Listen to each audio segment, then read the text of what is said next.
প্রিয়তমা, আমি তোমাকে অনেক ভালোবাসি। সে কথা আজ পর্যন্ত তোমাকে বোঝাতে পারিনি। হয়তো আমার ভালোবাসা তোমার কাছে নগণ্য ছাড়া আর কিছুই নয়। তবে এখনো আমি তোমাকে ভালোবাসি, ঠিক প্রথম দিনের মতো। আমি এখনো তোমাকে প্রত্যেকটা মুহূর্ত জুড়ে মনে করি, ঠিক আগের দিনগুলোর মতো। তার বিনিময়ে কিছুই পাইনি তোমার কাছে। তোমার কাছে যা পেয়েছি তা হলো কষ্ট নামক একটা অভিশাপ। আমি যতবার ভালোবাসি বলে তোমার কাছে গিয়েছি, তুমি ঠিক ততবারই আমাকে উপহাস করেছ। তারপরেও অগণিত কষ্ট আর অবহেলা বুকে চেপে রেখেও ভালো থাকার মিথ্যা অভিনয় করেছি। কখনো বুঝতে দেইনি কতটা কষ্টে আছি আমি।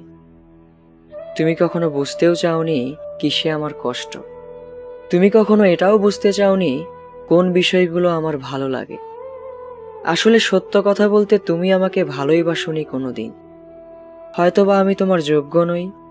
যদি যোগ্যই হতাম, তাহলে এত বেশি অবহেলিত হতাম না তোমার জীবনে।